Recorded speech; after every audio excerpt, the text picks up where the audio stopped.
मेरे प्यारे विद्यार्थियों, आज हम हिंदी व्याकरण के अंदर विराम चिन्ह सीखेंगे, समझेंगे और विराम चिन्ह को जानेंगे, उसका उपयोग क्या होता है वो समझ लेंगे। बच्चों, विराम चिन्ह महत्व, इसका महत्व भाषा को स्पष्ट लिखने में, बोलते समय और सुनते समय किया जाता है। विराम का अर्थ होता है रुकना तथा चिन्ह का अर्थ होता है निशान। तो विराम चिन्हों का ज्ञान होना बहुत जरूरी है। इसके उचित प्रयोग से भाषा में शुद्धता तथा स्पष्टता आती है। हिंदी भाषा में कुछ चिन्ह निर्धारित किए गए हैं। हिंदी भाषा में ये चिन्ह निर्धारित किए गए हैं। ये 1 से लेकर 11 तक ये चिन्ह है। ये चिन्ह जिस तरह से निर्धारित किए गए हैं, उसका उपयोग हिंदी भाषा में उपयोग किया जाता है। हिंदी भाषा सीखने में उसका उपयोग किया जाता है। वैसे विराम चिन्ह की जो परिभाषा है लिखित रूप में, तो हम वो देखते हैं। भाषा के लिखित रूप को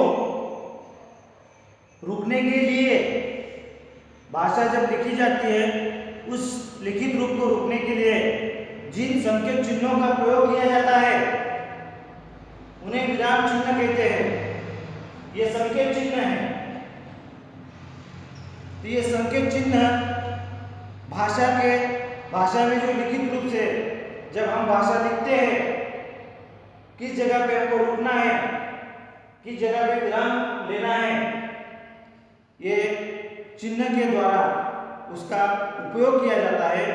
तभी ये भाषा हमें समझ सकती है कि भाषा के अंदर से क्या, भाषा में क्या बोलना है, क्या कहना है भाषा का। ये सब बातें इस विराम चिन्ह से हमें स्पष्ट होती है। भाषा में विराम चिन्ह बहुत जरूरी है, क्योंकि कई बार उचित स्थान पर उचित विराम चिन्ह नहीं अगर हम देते हैं तो भाषा का अर्थ ही बदल जाता है। जैसे अगर हम उसका उदाहरण देते हैं तो उदाहरण के तौर पर अगर देखें, अगर सही जगह पे भाषा या इस विराम चिन्ह का उपयोग अगर नहीं करते हैं तो उसका अर्थ का अनर्थ हो जाता है।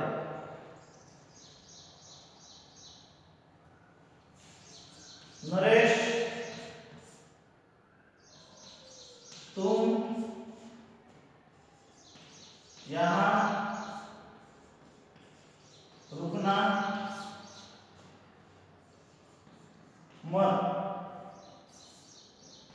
रुकना मत। नरेश, तुम यहाँ रुकना मत जाना।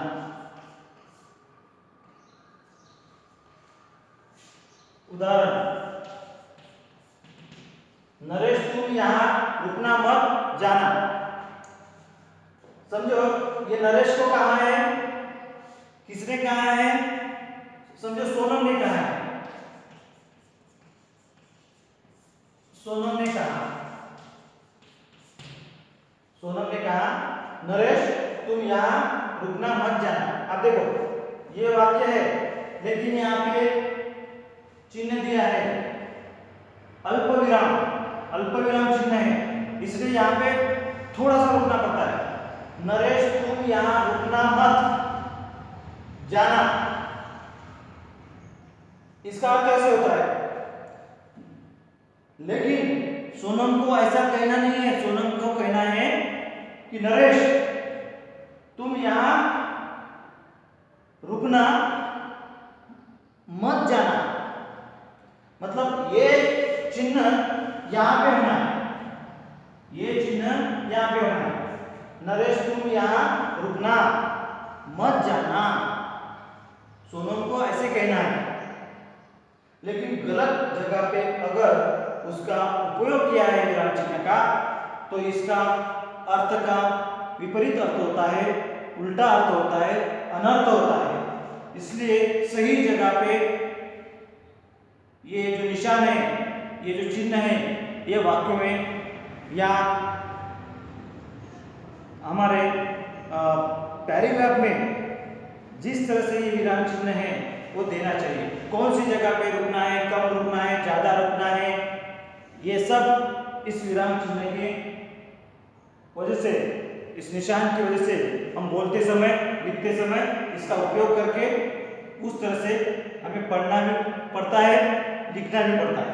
तो ये इस तरह का एक सैंपल, एक उदाहरण मैंने आपके सामने रखा है, आपको समझ में आया।